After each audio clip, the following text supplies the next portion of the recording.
Welcome back जी। Break के बाद एक मरतबा फिर वर्ल्ड वाइज में आपको खुशामदीद कहते हैं और अब आपको लेकर चलते हैं स्वीडन की तरफ, जहां पर एक रेफरेंडम की गूंज सुनाई दे रही है। और ये रेफरेंडम इस हवाले से है कि जितने भी लोग सिटीज़नशिप ले चुके हैं, वो फॉरेनर्स जो कि स्वीडन की सिटीज़नशिप हासिल कर चुके हैं, उन सब से सिटीज़नशिप वापस ले ली जाए, सिटीज़नशिप उनकी रिवोक कर दी जाए। अब इस हवाले से रेफ़रेंडम के इनेकाद की बात हो रही है। अब ये रेफ़रेंडम जो है ये वहाँ पर मौजूद लोगों के लिए कितना ख़तरनाक साबित होगा, उन लोगों के लिए जिन्होंने स्वीडन की सिटीज़नशिप ली है या लेनी है, इस हवाले से हम बात करते हैं। हमारे साथ ज़ुबैर हुसैन साहब मौजूद हैं, हमारे कॉरेस्पॉन्डेंट स्वीडन से हमें जॉइन कर रहे हैं। अस्सलाम वालेकुम ज़ुबैर, आपका शुक्रिया, आपने प्रोग्राम के लिए वक्त निकाला। अच्छा, अब ज़रा ये हम इस पर ज़रा डिटेल जानना चाहेंगे कि स्वीडन समेत पूरे यूरोप में शहरियत के कवानीन पर इस वक्त हलचल मची हुई है। जो दाएं बाजू की जो जमातें हैं उनका असर बढ़ रहा है, एक एक्सट्रीम राइट विंग अप्रोच ले रही हैं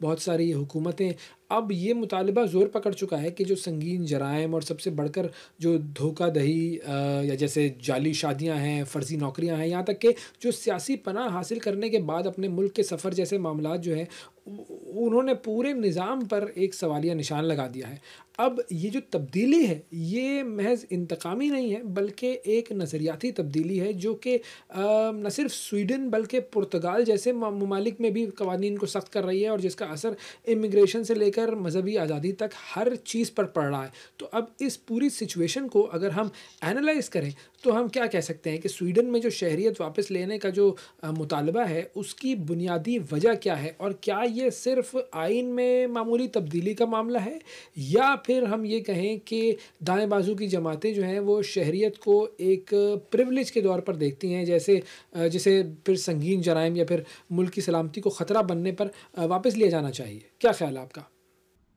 जी, स्वीडन में इस वक्त एक इंतहाई अहम बहस जो है वो चल पड़ी है और ये बहस इस हवाले से है कि पार्लियामेंट में जो आइनी कमेटी है उन्होंने तजवीज़ पेश की है कि 2/3 अक्सरियत से आइन में तब्दीली के लिए कोई भी कानून पास किया जा सकता है, या किसी भी कानून को या आइन को बदलने के लिए 2/3 अक्सरियत काफ़ी होगी, जिसकी मुखालफत की गई है स्वीडन की दाएं बाजू की जमात की जानिब से, जो कि स्वीडन की सबसे बड़ी दाएं बाजू की जमात है स्वीडन डेमोक्रेट्स। उनके सरबराह ने एक प्रेस कॉन्फ्रेंस में ये कहा कि 2/3 अक्सरियत से अगर किसी भी कानून को पास कर दिया जाए तो उसके हवाले से हमारी जो जमात है वो इसकी मुखालफत करेगी, क्योंकि इससे दाएं बाजू की नहीं बल्कि बाएं बाजू के ग्रुप की जीत होगी और बाएं बाजू की जो सबसे बड़ी जमात है सोशल डेमोक्रेट्स, उसके पास वीटो पावर आ जाएगा कि वो किसी भी कानून को बना भी सकते हैं या आइन में तब्दीली को रोकना या बनाना उनके हाथ में आ जाएगा। इस हवाले से उन्होंने ये तजवीज़ दी कि अवाम की जो राय है उसका एहतराम किया जाए, और एहतराम इस तरीके से किया जा सकता है कि ये मामला हम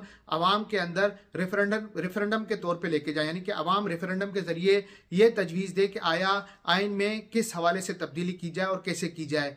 यहाँ पर उन्होंने जो है वो ये बात खास तौर पे कही कि अगर वीटो पावर सोशल डेमोक्रेट्स के पास आ जाता है तो हम ऐसा कानून जो कि गैर मुल्कियों से शहरियत वापस लेने का है उसको कभी भी मंजूर नहीं करा सकेंगे। और गैर मुल्कियों से शहरियत वापस लेने का मकसद ये है कि जो संगीन जराइम में गैर मुल्की मुलविस हैं या फिर जो है वो स्वीडन की कौमी सलामती या मुल्की सलामती के लिए ख़तरा हो, उनसे नेशनलिटी वापस ली जा सके।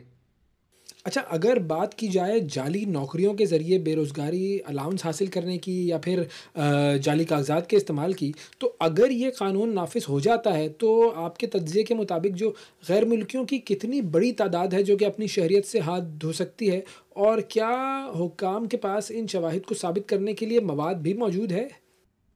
देखें, ये पिछले एक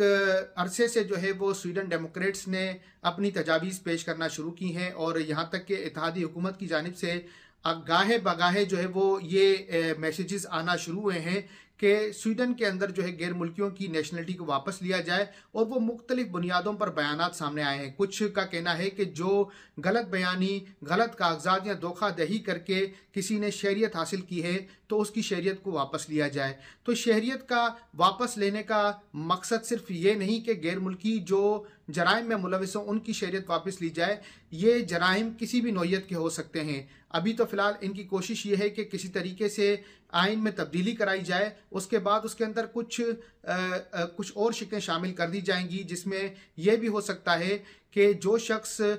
मिसाल मैं आपको देना चाहूँगा कि जैसे स्टूडेंट वीज़ा पे लोग आए थे, बहुत से लोगों ने शायद जो है वो जाली डिग्रियां सबमिट कराई थी, उसके बाद स्वीडन की यूनिवर्सिटीज़ के अंदर दाखिले लिए, स्टूडेंट लाइफ गुजारी, यहाँ पर काम किया और फिर रहते रहते परमानेंट हासिल की और परमानेंट हासिल करने के बाद उन्होंने जो है वो नेशनलिटी भी हासिल कर ली। दूसरी तरफ जो है धोखाधड़ी की बात करें तो यहाँ पर पेपर मैरिजेस के हवाले से धोखाधड़ी जो है वो भी काफ़ी अरसे से मंजर आम पर आ चुकी है। उसके हवाले से भी बात हो रही है कि जो फेक डॉक्यूमेंट्स या फेक शादी करके लोग आते हैं उनको भी जो है शहरियत मिली है वो धोखाधड़ी के ज़रिए मिली है। फिर दूसरा बड़ा धोखा जो आता है वो माशी इस्तेकाम अपना शो करना, जैसे कि यहाँ पर आ खासा यानी कि जो यूनियन है उसके हवाले से बड़े फ्रॉड सामने आए हैं कि कुछ लोग काम नहीं करते और फेक नौकरियों की बिना पर सिर्फ चंद अरसे तक अपना टैक्स भरते हैं और यूनियन की मेंबरशिप हासिल करते हैं। उसके बाद जब वो बेरोज़गार होते हैं तो फिर यूनियन से अपना बेरोज़गारी का अनाउंस लेते हैं। जब यूनियन का वक्त ख़त्म हो जाता है तो उसके बाद नेशनल इंश्योरेंस कंपनी जो है वो स्वीडन की, वो उनको बेरोज़गारी का अलाउंस ताहयात देती रहती है। तो ये तमाम तर कुछ ऐसी चीज़ें हैं कि जो मंजर आम पर आई हैं और इस हवाले से मुख्तलिफ जो है वो मौक़ों पर प्रेस कॉन्फ्रेंस के ज़रिए या फिर अखबारात में बयान देकर जो स्वीडन डेमोक्रेट्स के जो सियासतदान हैं या सरबराह, उन्होंने ये इज़हार किया है कि गैर मुल्कियों से नेशनलिटी वापस ली जाए। ख़ासतौर पर अगर आप बात करें यहाँ पर अभी हालिया दिनों में यहाँ पर परमानेंट रेजिडेंस वापस लेने के हवाले से भी तजवीज़ पेश की गई और ये तजवीज़ खासतौर पे इसलिए पेश की गई कि जो सियासी पनाह हासिल करने के लिए लोग यहाँ पर आते हैं, जब उनको परमानेंट रेजिडेंस अलॉट हो जाता है तो वो अपने मुतल्लिका मुल्क के जो सिफारत खाने हैं उनसे रब्ता करके अपने पासपोर्ट बनाते हैं और अपने मुल्क का सफ़र करते हैं। तो ये तमाम तर डेटा और ऐसे शवाहिद तहकीक की बुनियाद पर हुकूमत के पास मौजूद हैं कि जो गैर मुल्कियों के खिलाफ जाते हैं और आगे चल के ये गैर मुल्कियों के लिए नुकसानदेह बन सकता है। अच्छा, ये बताएं कि कितने फ़ीसद चांसेस हैं कि ये कवानीन जो हैं ये पास हो जाएं, और ऐसा करने के लिए सियासी जमातों के पास मौक़िफ़ क्या है? कैसे वो अपनी आवाम को इस पर आमादा करेंगे? देखिए, अगर ये कहें कि कितने फ़ीसद चांस हैं कि कोई कानून पास हो जाए, तो ये जो हुकूमत इत्तेहादी बनी है वो दाएं बाजू की हुकूमत की हिमायती जो है वो इस वक्त हुकूमत है और उनका मौक़िफ़ शुरू से ही एक एग्रीमेंट की बुनियाद पर यह था कि यहाँ पर इमिग्रेशन को सख्त किया जाए, गैर मुल्कियों की तादाद कम की जाए। और अब चूँकि अगले साल यहाँ पर इलेक्शन आने हैं तो ये तमाम तर जो आदाद व शुमार हैं वो अपने वोटर्स को दिखाने के लिए जब पार्टियों की यहाँ पर डिबेट होती है तो उस डिबेट के अंदर अपने वोटर्स को ये बता सकें कि हमने कितने फ़ीसद गैर मुल्कियों को यहाँ से डिपोर्ट किया, क्या क्या जो कवानीन है गैर मुल्कियों के हवाले से हमने उनको सख्त किया है और किस तरीके से जो है हमने मुल्क के अंदर बेरोज़गारी को कम किया है और कैसे आगे जाके हम अपने आने वाले वक्त के अंदर या अपने टेन्योर के अंदर अगर हम कामयाब हुए तो हम क्या तब्दीलियां कर सकते हैं। तो आने वाले टेन्योर के अंदर जो सबसे अहम ट्रिगर पॉइंट होगा वो यही होगा कि गैर मुल्कियों से शहरियत वापस लेने का कानून किसी तरीके से मंजूर किया जाए और आइन में तब्दीली की जाए। ये जो तमाम तर धोखाधड़ी के वाक़यात हैं ये कैसे असरअंदाज हुए हैं स्वीडन में, ये भी ज़रा बताइएगा प्लीज़। वो असरअंदाज यूं हुआ है कि इस वक्त एक हालिया रिपोर्ट के मुताबिक स्वीडन के अंदर करीबन 7 लाख अफराद जो हैं वो गुर्बत का शिकार हैं। गुर्बत का शिकार होने की सबसे अहम वजह यह है कि होता यह है कि अक्सर लोग करते ये हैं कि अगर वो कोई एक जॉब कर रहे हैं दिन में तो रात को वो अपनी बीवी या बच्चों के नाम पर कोई जैसे अखबार डालने की जॉब है वो ले लेते हैं। दिन में एक काम कर रहे होते हैं और रात में दूसरा काम कर रहे होते हैं, जिसकी वजह से होता यह है कि नौकरियां जो है वो सिर्फ चंद एक खानदानों को मिलती हैं कि दूसरों तक उसकी रसाई नहीं होती और लोग यहाँ पर बेरोज़गारी की सतह पर आके खड़े हो जाते हैं। तो 7 लाख अफराद का बेरोज़गार होना स्वीडन जैसी कम आबादी वाले मुल्क के लिए एक तशवीशनाक बात है। दूसरी जानब यहाँ पर बेरोज़गारी भी एक बड़ी लंबी सतह तक पहुँच गई है और तकरीबन 8.5% जो है वो यहाँ पर लोग बेरोज़गार हैं। तो ये कहना कि जो धोखाधड़ी या गैर मुल्कियों से नेशनलिटी के कानून या ऐसे कवानीन के जो इमिग्रेशन को भी सख्त कर रहे हों और शहरियत वापस ले रहे हों तो उसका नफाज करने के लिए इस हुकूमत के पास एक सादा और वाज़े मौक़िफ़ मौजूद है।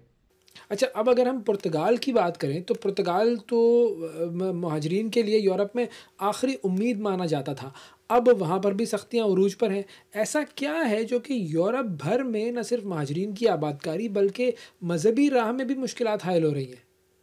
देखें, ये ना सिर्फ स्वीडन के अंदर बल्कि इस वक्त पूरे यूरोप में कहीं ना कहीं आपको ये आवाज़ें आना शुरू हो चुकी हैं कि देखें, पुर्तगाल जैसा मुल्क जो कि महाजरीन की आखिरी उम्मीद माना जाता था, उस मुल्क में भी अब कवानीन सख्त कर दिए गए। पहले वहाँ पर विजिट वीज़ा पर भी लोग आके अपना वर्क परमिट या अपने पेपर्स चेंज करवाते थे। वो कानून बहुत पहले ही जो है इन्होंने हवा किया। फिर उसके बाद इस वक्त अभी हालिया रिपोर्ट के मुताबिक अगर कोई शख्स अपनी फैमिली को पुर्तगाल में लाना चाहता है तो उसे 2 साल लीगल तरीके से पुर्तगाल में रहना पड़ेगा। अब दूसरी जो पेशरफ सामने आई है या तजवीज़ पेश की गई है पुर्तगाल के अंदर, वो सबसे बड़ी ये तजवीज़ पेश की गई है कि शहरियत हासिल करने के लिए अब आपको 5 साल नहीं बल्कि 10 साल पुर्तगाल में काम करके या लीगल तरीके से गुजारने पड़ेंगे। तो ये तमाम तर ऐसी चीज़ें हैं जो सामने आई हैं और इसी तरीके से जो है ना सिर्फ इमिग्रेशन बल्कि मजहबी मामलात में भी हर जगह पर सख्तियां बरती जा रही हैं। पुर्तगाल में ये बात सामने आई है कि हिजाब पर पाबंदी लगाई जाए, जबकि दूसरी तरफ स्वीडन जैसे मुल्क के अंदर भी ये बात सामने आई है कि यहाँ पर मुख्तलिफ मौक़ों पर मुख्तलिफ सियासतदानों ने यह बयान दिया है कि यहाँ पर भी हिजाब पर पाबंदी होनी चाहिए। बहुत शुक्रिया अदा करेंगे। ज़ुबैर हुसैन हमारे नुमाइंदे स्वीडन से हमें ज्वाइन कर रहे थे और बात हो रही थी इमिग्रेशन कवानीन के हवाले से। एक वक्फ़ा लेना है हमें नाज़रीन, वक्फ़े के बाद दोबारा हाज़िर होते हैं। यह है वर्ल्ड वॉइस, हमारे साथ रहिएगा।